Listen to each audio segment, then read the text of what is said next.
Good morning. Welcome to Morning Oasis. I'm going to give you guys a moment to come in while I finish my notes.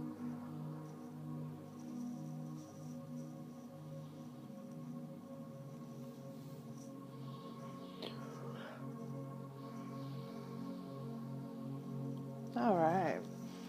Let's see. It is Monday, the 20... Oh, no. I've been writing notes. It's Monday the 5th of June, not the 20 anything. Well, it is 2017, so maybe I was just on the year. I'm just kind of making a few quick little notes. We don't have anyone scheduled for card pulls at all today, so first come, first serve on that. There has definitely been some shifting in the energy going on lately, let me tell you. And I'm just going to make one more note because I don't want to forget that I want to mention this.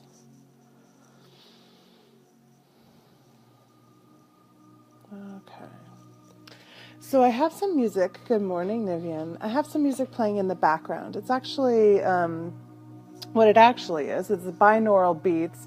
This is 528 megahertz. Or hertz, excuse me, and it's a whole body regeneration one. I just posted it on the group. Good morning. Perfect. Karen and Kristen and Nivian. There we go. Perfect. Karen, Kristen, Nivian. So I don't know if you guys have used much of binaural beats or even if you've ever even heard of it. The basic premise is that we are vibrational beings, right? Our body resonates a vibration, and that vibration is what we work on here. Good morning, Shauna. Good morning, Karen. So what binaural beats are, okay, so you guys, does it sound like it's too much, too little? Since this is our first day, I can kind of just gauge it. Yeah, so this is on YouTube, and there's there's tons of different binaural beats. If you go into the group and you click on the link that I added, this one is called Whole Body Regeneration, Full Body Healing, Emotional and Physical Healing. Perfect. That's great. That's awesome. One of the things that's important to remember when you're listening to it for meditation purposes is you actually want to have it in your headphones. The reason being because then you have that frequency being generated right there. It's also good to spend time with it out, because that also just impacts the whole body. But when you bring a sound into the body, like for instance, hearing myself through my headphones talking to you guys is a completely different experience internally. I actually have noticed since I started using the headphones constantly, because in healing sessions, I tend to, use them only if I have to. But using it here constantly has made it so it's actually the vibrations of the channeling that happens during our healing parts is impacting more of me more physiologically as well. So I've definitely experienced that. Okay, perfect. So let's see, the only announcements really right now are only. So the little one is up in September in Kent, Washington. I'll be at the Emerald Spiral Fair if you're in the area up there. And also, if you live up within like 45 minutes or so of Kent, Washington, and you feel like a house guest, last time I went up, I stayed with somebody and we had just the most awesome experience together. So I would much rather meet people and we can go out to dinner or whatever, I'd rather do that than stay in a hotel room personally. I would prefer that, but if I have to, I do. And that's no big deal either. It's just so nice to meet people and to meet all of you guys that are in Facebook land. Okay, so then, but the bigger announcement is the Healing Pathwalker Fair. So far confirmed, including Shauna and I, we have like 10 different readers or vendors. There's even going to be your subwoofer helps for family. I bet it does for family sessions. The Healing Pathwalker Fairs, we even have an oyster lady. So she's going to have oysters and you get to pop it open and Shauna can explain it better. Excuse me. I'm like clearing some heart stuff out today and over the weekend been really working on that. So it's definitely, you're going to hear me kind of coughing up a little bit. And I've been listening to this. I actually spent the morning for the last half hour sitting with my rabbit over in the dark in the corner back over there, holding her, and this whole room is filled with this sound because it's basically one big open room with wooden floors, but it's got great acoustics in here. So just listening to that and letting the sound come through. And she got so still. Normally she breathes pretty heavy and pretty fast, but she was so still I couldn't even feel her breathing. And occasionally all you'd hear is the little grinding of her teeth. It was the coolest just time that we spent together. It was really awesome. Okay, so yeah, Shauna says, Ricky's awesome. You can purchase an oyster shell, and then she will open it to see what pearl or pearls are in it. And you can purchase a charm that will hold the pearls. Now, I did this actually in Hawaii, and I got twin pink pearls. And the lady was so surprised. She was like, oh my God, that's so rare. And I have them somewhere around here. I tucked them away. I really enjoyed that. It is super, super cool seeing that oyster shell pop open. And you're right, Shauna, they do it because there's a trick to it, and it's a sharp knife. So, yeah, I think we really want to evolve the Healing Pathwalker Fair into something that's fun for people to come enjoy, that there's things happening at it, and that, you know, you can do things. We have a new person who's going to be joining us. I was just talking with her, Amanda Richards. If you saw the post about the play I just went to, she's the singer who's singing. She's actually a gifted psychic intuitive, and she does henna, and she's evolving her energy practice into henna symbols that you get painted on your hands or wherever you want them, that are channeled symbols to help bring that frequency into that space and help heal places within you. So it's very cool.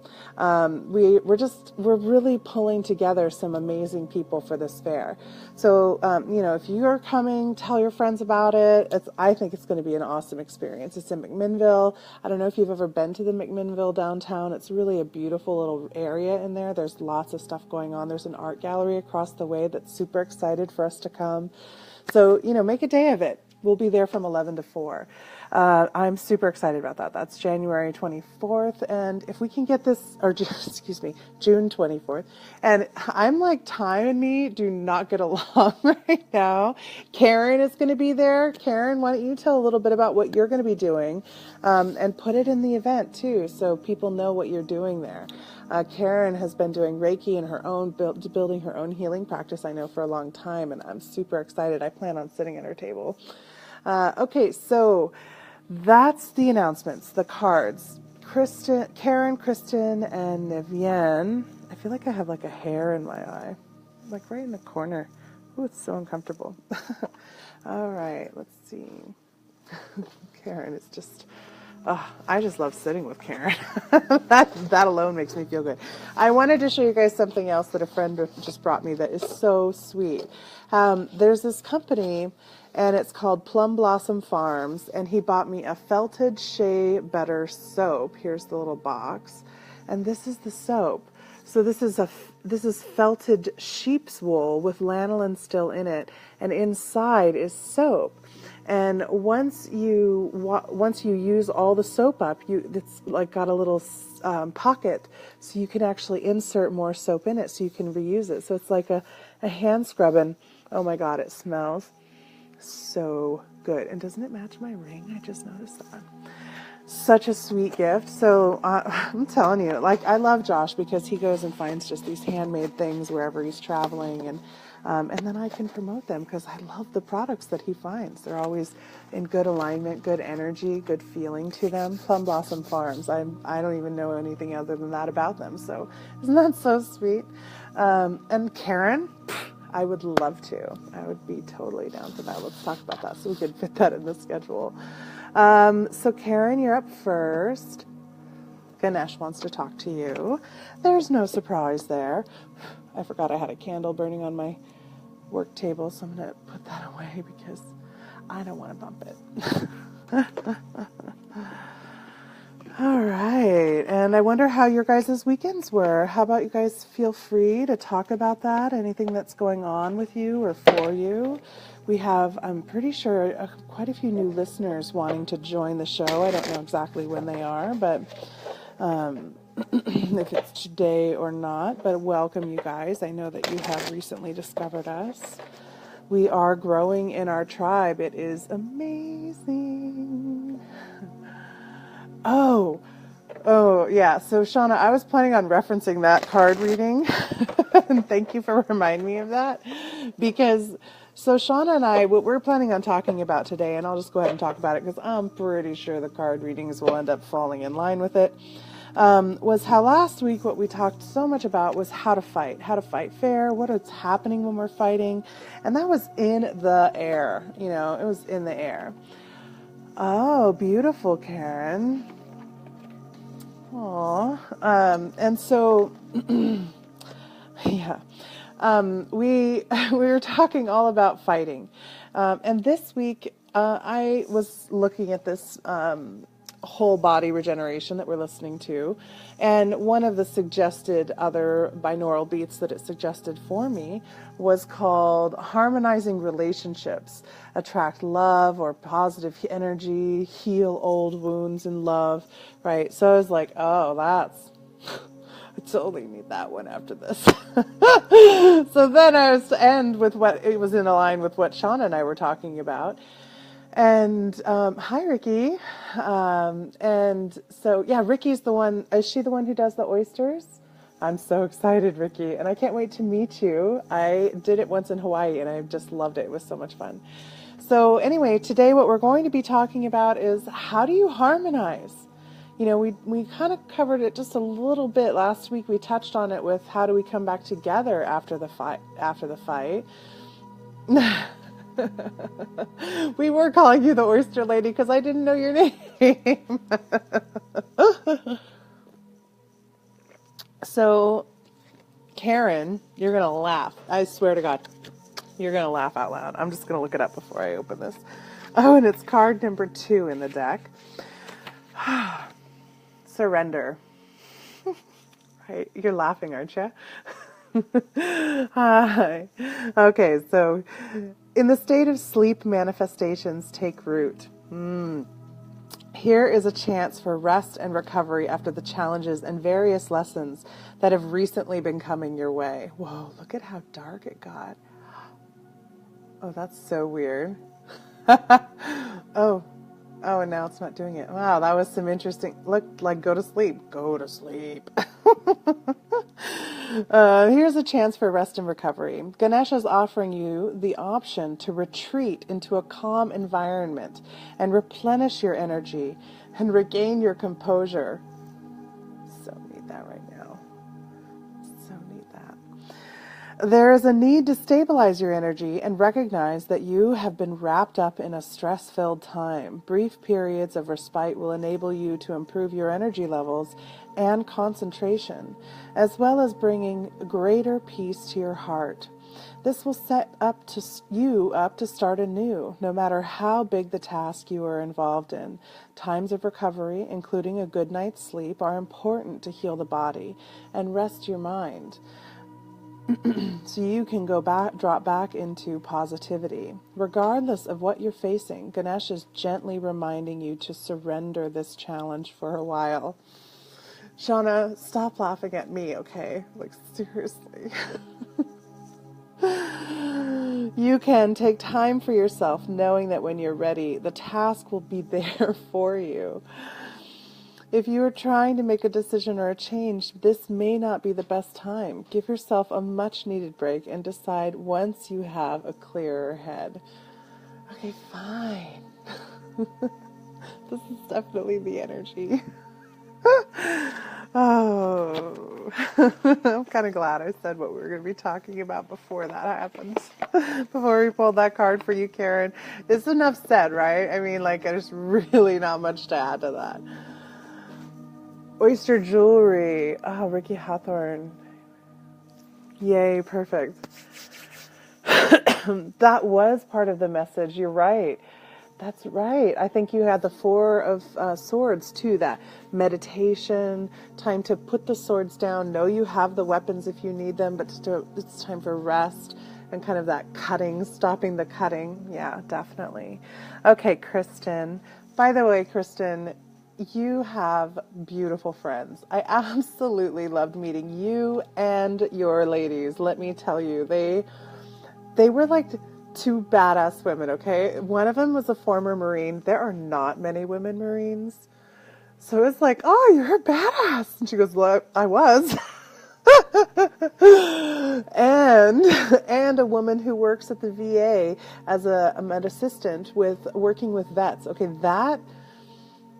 that's not an easy job, folks. That's like taking service to others to the extreme. See the light? Extreme service to others work. So it was really an honor to meet both of these women because, you don't get that opportunity. And Kristen, you are like the sun between those two women who are like those dark warriors that struggle with some darkness. And you're just like this bright, shining sun. It was beautiful. It was beautiful to witness you. I really enjoyed it. I'm super, super grateful to have you in our company. Definitely a valuable member of our tribe. So excited. Karen, love those ladies. Michelle and Jody were just amazing. I just had so much fun. It was such a great night.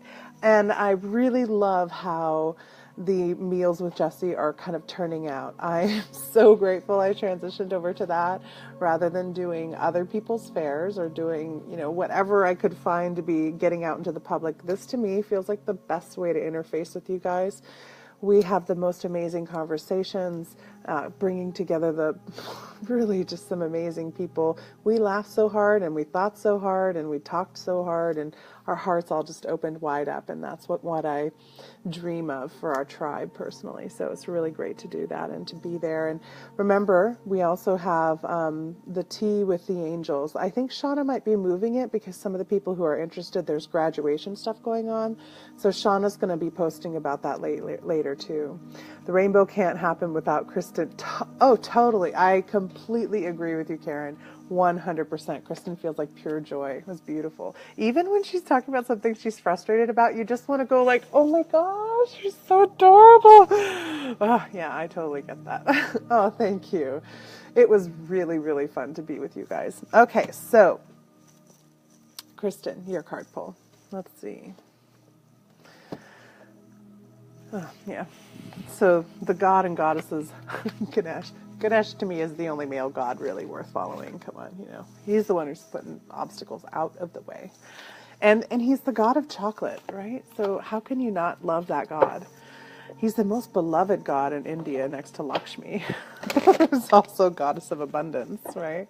Abundance and removing of obstacles. And God, Lakshmi, Ganesh, and the crouching Buddha are my three god statues in my little altar space. That's right there. Oh, that's awesome. Hello, all of those at Karen's house. Let's see. Okay. Kristen, what goddess wants to talk to you? I love this deck because it's really introduced me to a lot of goddess energies. This is actually, I think, an important one after the surrender and in topic. So I'm going to take a quick sip. I just can't say how much I love coffee. Really, I do. I hear all these people going, oh my God, I totally gave up caffeine. And, I don't drink sodas or caffeine in any other form or energy drinks, but I love coffee. Oh yeah, Shauna is amazing. I love her. Even when we fight, it's like honey mixing with molasses or something. Love it. It's great. Yes. Okay, so Kristen, you got Mahuika, and we've gotten her before and not in the too distant past. And knowing what's going on with you and what you're trying to kind of figure out and navigate right now in your life and your challenges, I think this is pretty fitting. So I'll go ahead and read.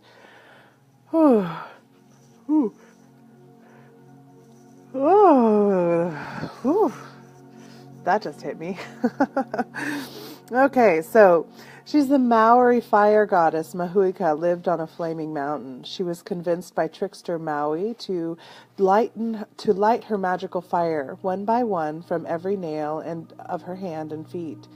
He played on her wrath by continually extinguishing each little flame and then asking for more. Mahuika exploded in anger and caused an enormous fire on earth. When it burned out, magical sparks were saved inside the trees. The kindling sparks of wood friction are her symbol. Her green He-Tiki figure symbolizes the first Maori goddess or god from the stars. Mahuika cautions you to monitor your own anger. If you feel people are rubbing you the wrong way, powerful fire will burn out of control quickly and destroy whatever is in its path. Anger is your sacred fuel, an adrenaline that must be used judiciously. Be wise and use your anger as a motivation to spark your path. I know. I think in the whole 4 years that we've been friends, have we only had like 2, maybe 3 minor conflicts? I think. So I think it's interesting also because I just yesterday found my Palo Santo, which essentially is like a little kindling piece of the most amazing smelling wood. If I remember correctly, it's from South America. I want to say Brazil, I think. And it's used just like sage. If you haven't heard of Palo Santo, it's really beautiful. I hadn't heard of it until a few years back. Just stumbled upon it at a friend's house. I'm like, why are you lighting that wood on fire? Are you going to start a fire? And you just burn it a little bit and let the smoke come out and clear it out. Yeah, it's really a beautiful, it's a great alternative to sage. Some people are really uncomfortable with sage. It's a heavy smoke. It's really thick. This is a lot less thick and very aromatic, even though it's not like scented. It's the sap of the wood. I just got this. Well, I bought it and forgot them in my purse, but I found them and pulled them out of my purse, and it was just like the perfect reminder of this energy and this frequency, and that tells me that's really that Mahuika. We as energy workers, compassionate people, service to others, predominant oriented kind of a tribe of people that we are, who have to learn to remember our fire is sacred. And we use it to protect ourselves because that's what we had to do. We did actually grow up in environments where we had to burn in order to create some room for ourselves. It was a slash and burn kind of an environment growing up. But now we don't have to keep those people in our lives that make us slash and burn anymore. We don't have to keep interacting with them in a burning fashion. We actually, by denying our own light to them, by saying, no, go figure out how to make your own flame. You need to figure your own shit out. You need to go learn how to do your own fire putting out. I tell my husband, actually, when we're in conflict, and sometimes he gets in this place where his energy is so high, he's so angsty, and he's full of anxiety that he's trying to manage everything. And I'm like, don't manage your anxiety by managing me, okay? That's not my job. I'm not your management tool. So this is really, take your fire away, because that is also service to others. You're serving them by teaching them their own strengths and their own ability to put out their own fire. If they believe that it has to be you putting out the fire, then they can only come to you. You're training them to use you in that way. And this is something that we all struggle with in this community, especially, is learning that, because we're taught as children, in order to survive, you better come and do the fire when I ask you to. You better come and do what I ask you to do. You better bring all you have to it. But we aren't children anymore, and we now get to protect those children that didn't have the healthy adults protecting them. The reason being, we had to learn how to have total control over our fire. We had to be comfortable using it.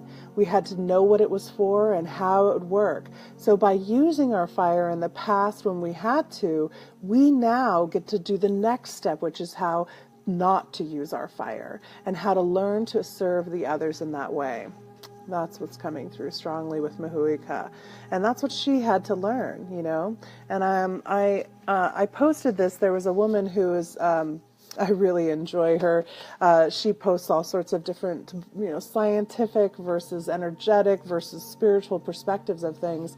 And someone responded to one of her posts. And so in response to that, I wrote out, kind of my own really just brief summary of my own story of how I came to this space of learning how to deal with fractured states, what they are, how to heal them, and an example from my own life. And so I reposted that in Healing Pathwalkers as well. And that's a big part of the example that I gave, was this idea that we have these people that will come to us and ask us for things, or ask us to do things, or ask us for support.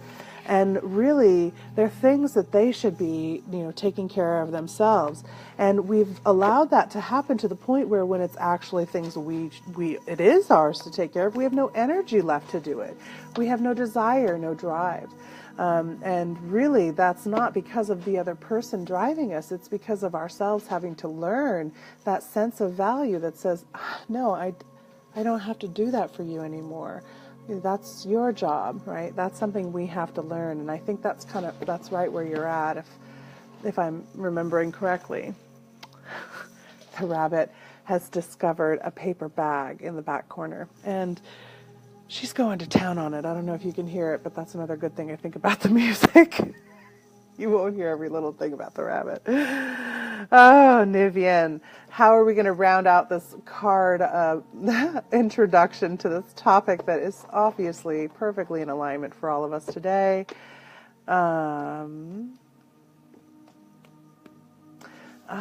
We haven't heard from this one for a while. This is also Raven Felon, who does the Messenger Oracle, and this is the Dreams of Gaia Tarot, which Kimberly introduced me to so awesomely. I don't know if I've ever shown you guys the back of this book. Everything about this deck is seriously just so beautiful. I love the bunny too. Look at this beautiful back. Look at this image. These are crows, by the way. See the little flames out of each of her fingertips, Mahuika. See this flaming, wide awake third eye. That's Earth. That looks to me like Neptune. The first time I met Brian, actually, when he came over, we were sitting at the table, and Mariah had just left, and we'd done some big work with some dragon energies and brought in some really amazingly beautiful things. And so we were playing with energy on the table. Sometimes this is something I like to do when I first meet energy workers, is those that are interested. It becomes a sense of play. And so we opened up a sphere in the table, and we're just kind of holding in the energy. And he's showing me planetary energies. And I've never had anyone, I don't summon it that way. I go and visit it. So he dropped Neptune on my table. And I was like, oh,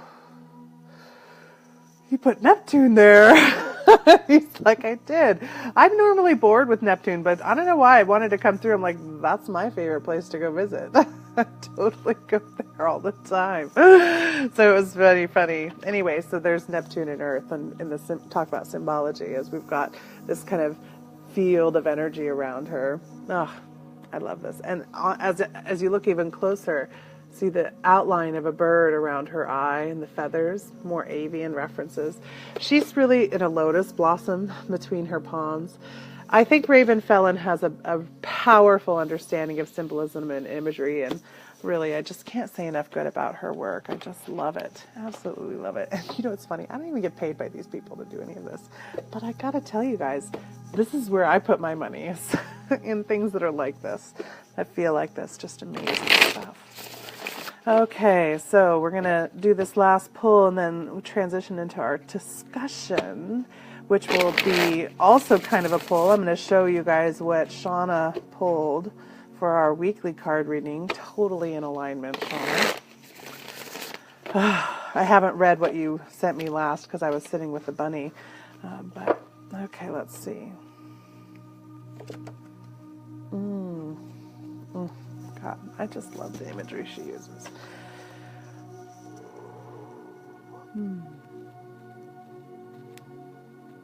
Okay, let's see. 7 of Air, which could also be, in traditional tarot, if you're familiar, the 7 of Swords. So this is the imagery. Let's see.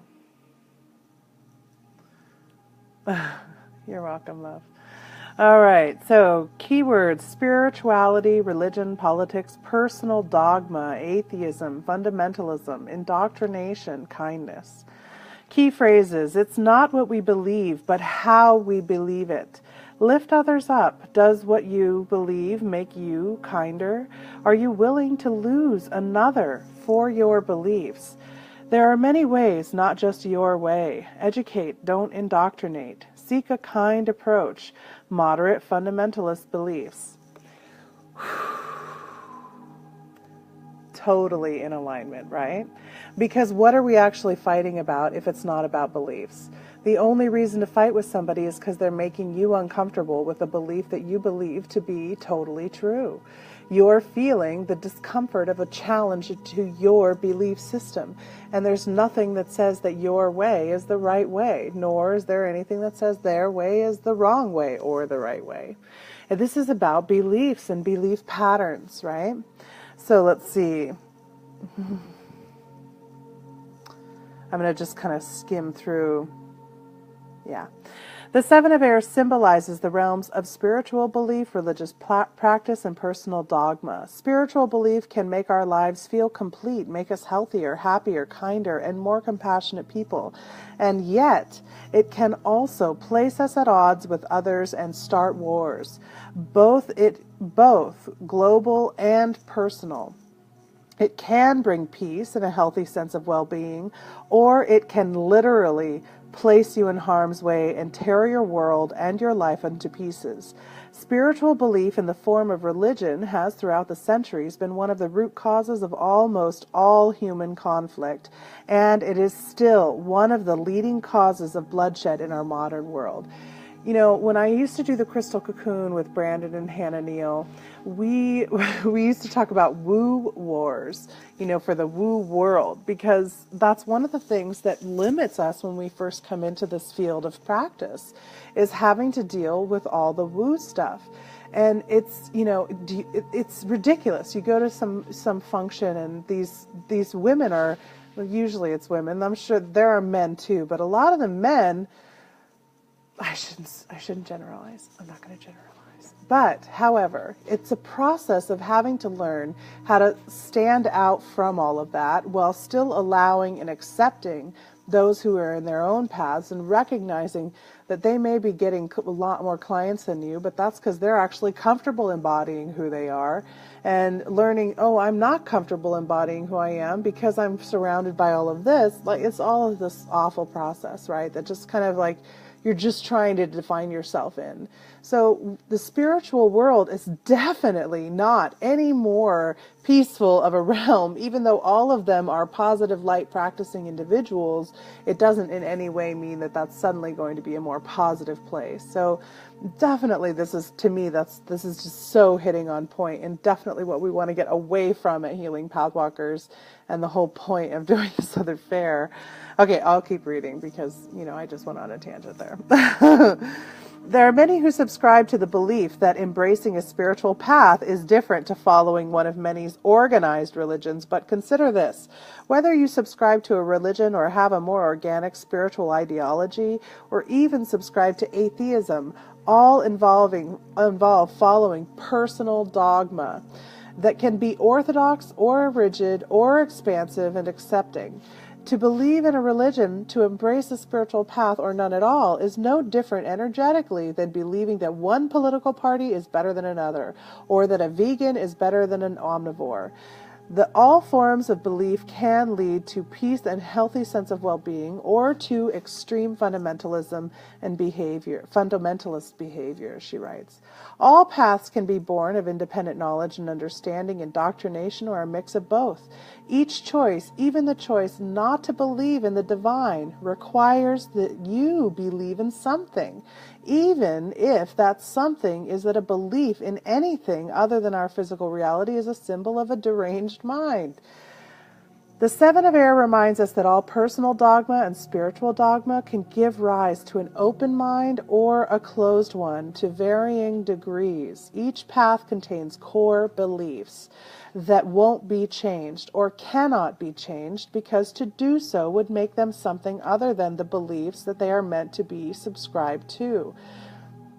I'm just going to pause there because I actually believe core beliefs can be changed.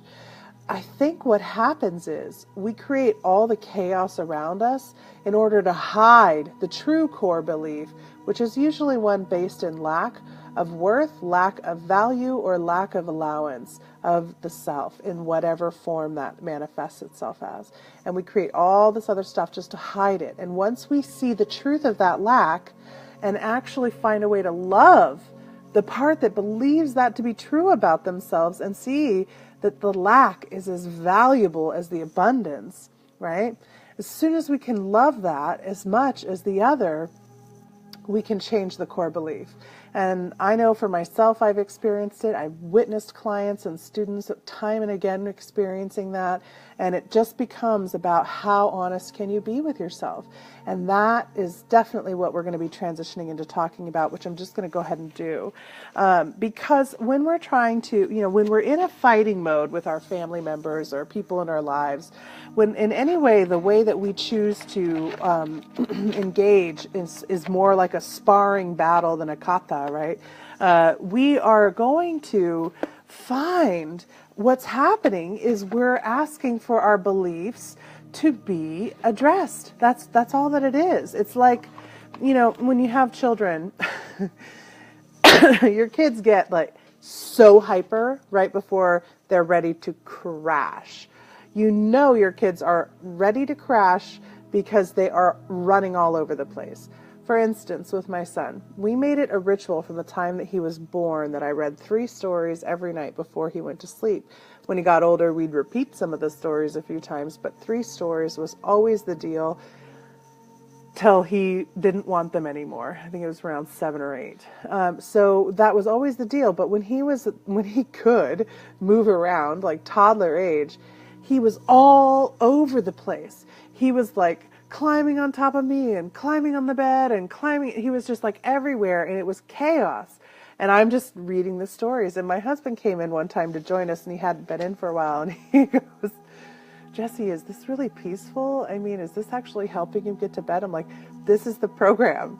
Like, eventually this will cue him to go to sleep, but this is part of it. This is his de-stressing, and he's listening to the story, just like when you're listening to a story and you're doing all your crazy stuff. We all need that. We need this expression. And that's true also when we're going to come into harmony. And I think with ourselves or with others, we have this burst of all the issues that come to the surface that are such a struggle, and we love each other. And that's where we get the hook that makes us go, I am so willing. I'm only willing to look at this because I love you that much, and I'm that invested in you, and I'm that invested in you being a part of my life, that I'm willing to look at this belief that you are seriously kicking right now. You're like kicking it in the teeth, and there's no good reason because it's right, and that's what we get stuck in. And that's where fighting happens. And the hard part is especially when you have one person who's really rigid in their beliefs, the only way to balance a rigid belief system is with a fluid belief system. So my husband and I are a perfect example of that.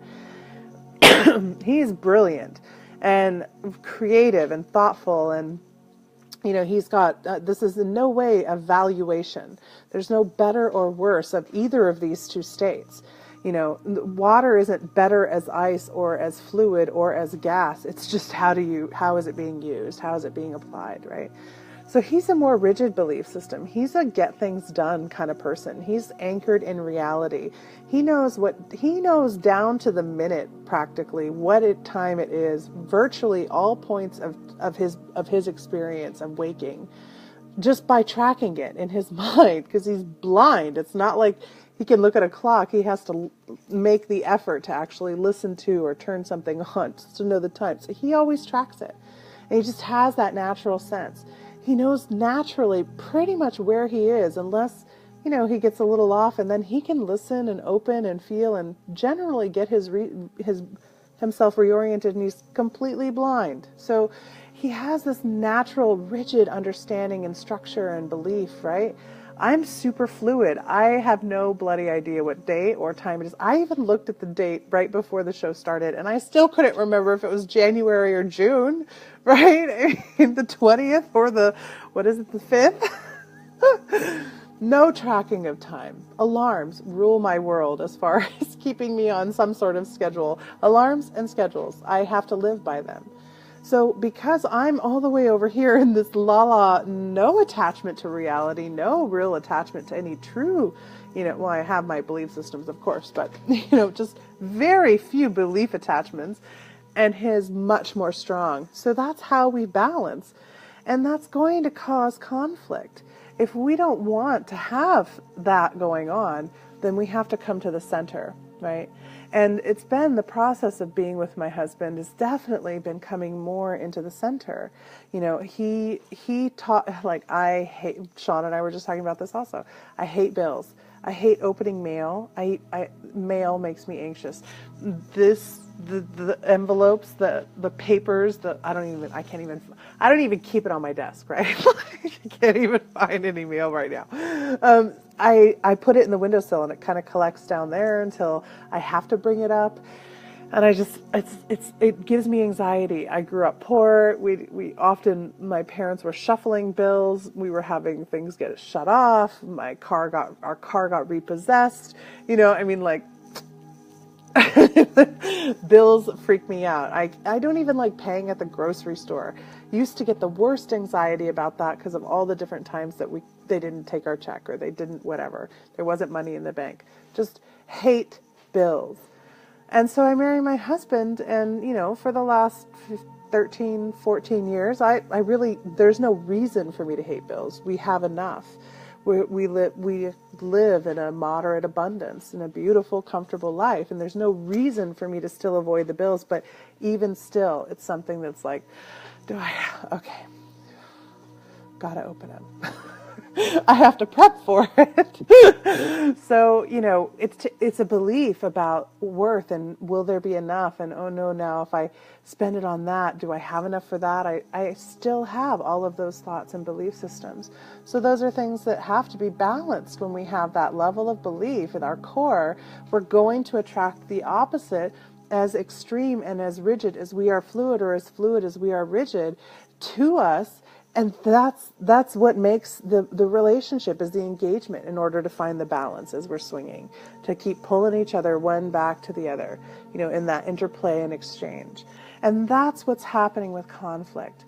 So what if, and this was actually why I included the music today, what if we could, instead of looking at it as this interplay of balance, tugging and pulling, releasing, allowing, giving, taking, right? What if we could look at it more like this music? You hear both high and low tones. And the high tones without the low balance would not impact us with the same beauty. It might even become irritation, sharpness. And the lowness wouldn't draw us in without the same punctuation of the high. We need the full spectrum. So we love that in an orchestra. In an orchestra, we have the bass percussions and the low tones, more low tones, the oboe and the trombone, and those deeper resonating vehicles of sound. And we love the strings, the high, but we've got the bass all the way down to the low, the full range. And we can't play an orchestral piece by ourselves. Even the best one-man band can't play the sound of an orchestra, can't encompass the full range of an orchestra. The only instrument that can even come close is the piano, and even that is limited within its range to what can be represented on those keyboards. We need each other in order to play the orchestra. We need the sharp tang of the triangle to create the punctuation. We need the tone of the deep notes that are so bass and strong and rigid in their sound, in the sense that they're consistent, right? Because that gives us the platform to build all the other sounds and structures off of. And if we really truly can transition it that way, transition our thoughts, our processes of working together, and I'm telling you, I need this right now as much as you. If we can transition our feeling and allow each instrument to play as itself and to find harmony in that, even in discordant harmony, there's beauty. So even allowing that, the sound of a slightly off note. In music theory, if we want to have a stable, strong sound, we use the whole note, the C, the D, the E. When we want the sound to be more lively and brighter, we bring it up to a sharp. When we want to bring a more subdued, morose sound, we drop it down to a flat. And a flat is just the sharp of the note below it. Right? It's just the reference point and how we view it and how we look at it. It's all about our perspectives. And it's our belief systems that tell us what those perspectives have to be filtered in as. We have to allow the filtration to be what it is and be seen as exactly that. Once we can see the filter, then we can take it off. Once we realize we have glasses on, then we remember we can take them off. We're not blinded in the fog, right? So that's what we're going to do in our meditation for today, is try to see the orchestra. How's that sound? I'm going to get a little sip of coffee.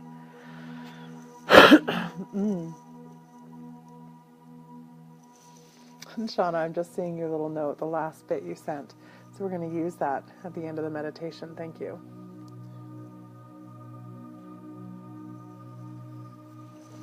Before we tap in and begin, I had said I was going to reference Shauna's reading.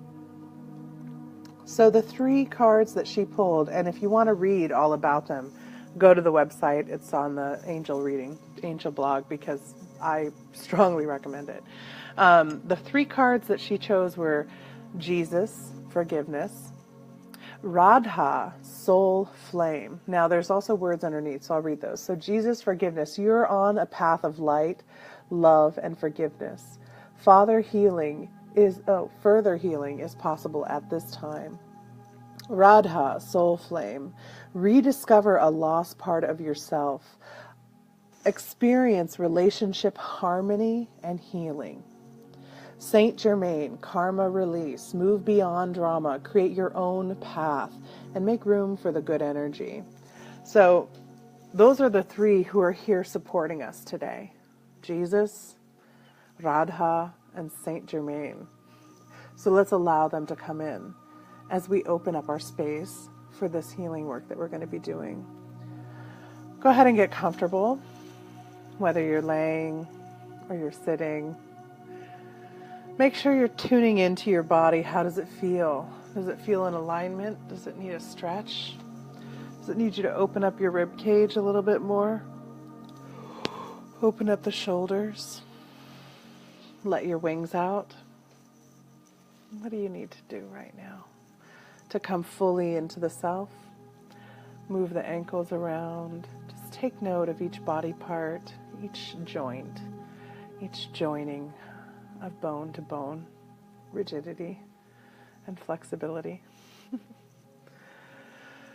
And breathing in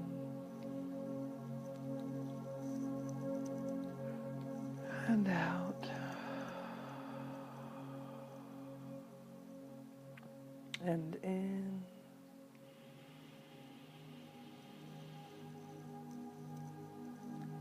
and out. Feeling that circle growing bigger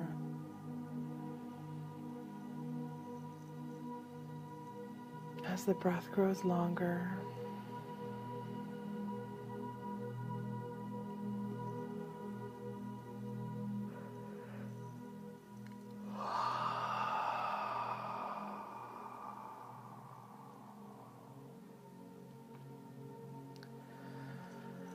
and now up until this point, you yourself have been a one-man band, trying to get others to play with you.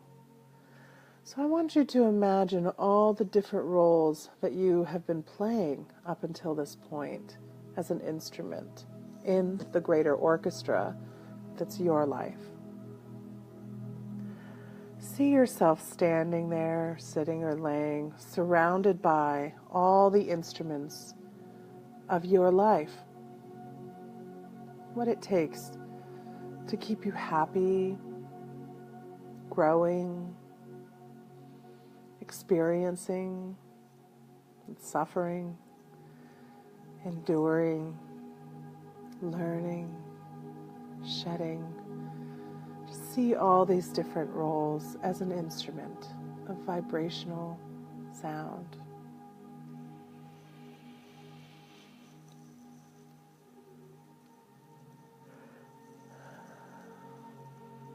And for this time, in this space, I want you to imagine as though they're walking into your great big sound stage, all the players in your life, the people that you engage with and interact with,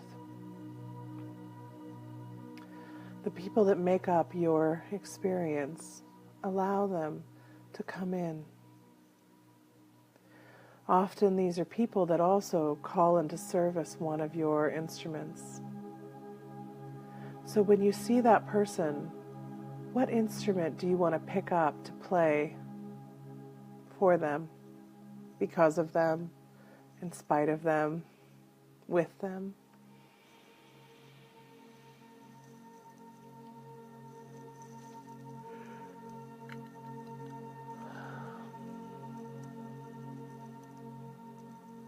And let them show you the instrument that they brought in.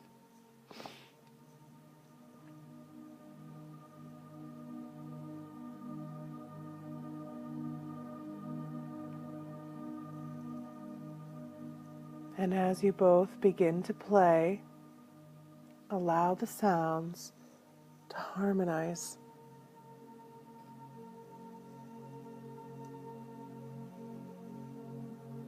Giving room and space to each other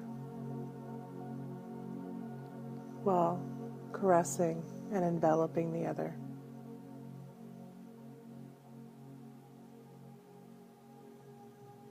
See how the next instrument comes in.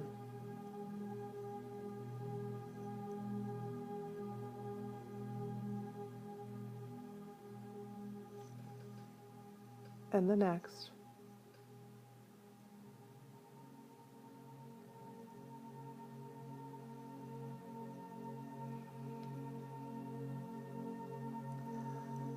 Layering the sound.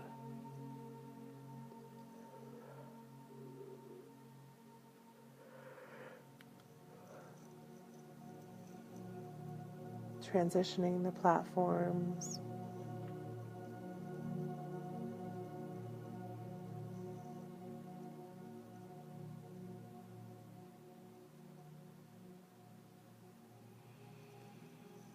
And if you have somebody who is coming in with a sound that feels out of sync, discordant, listen to them for a moment, because it may be a different sound that will lead you into a whole new part of the song, if it's allowed.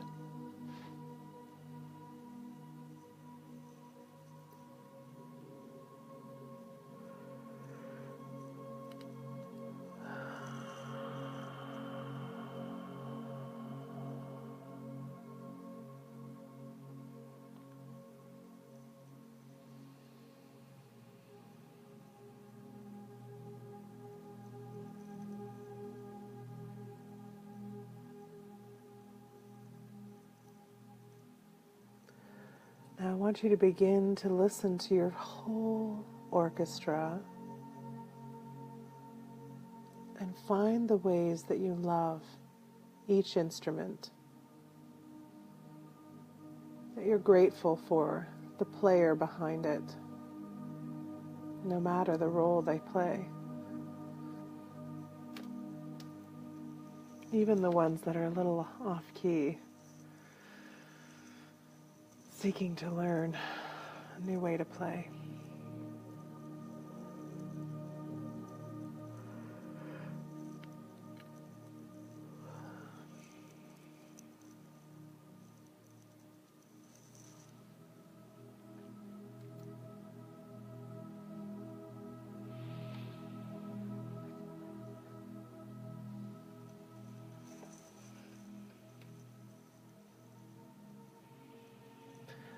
And now I want you to imagine that your whole orchestra is up on the stage.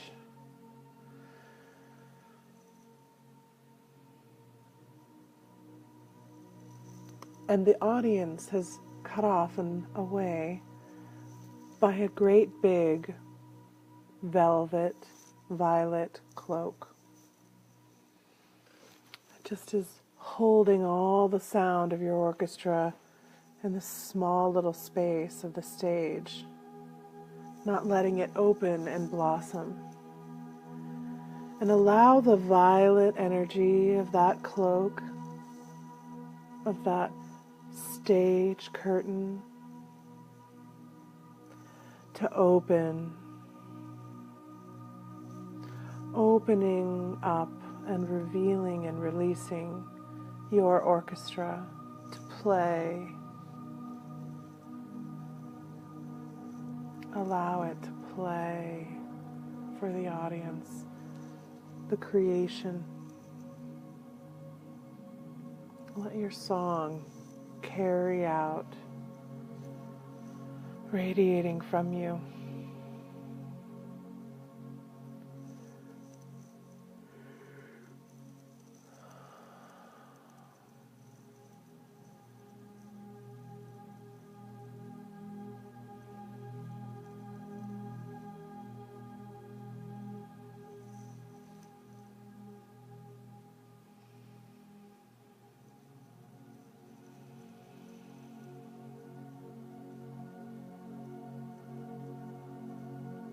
Very good. Let's just stay in this space for a few moments, a few minutes for the end of this hour.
and continue in this space for as long as you choose.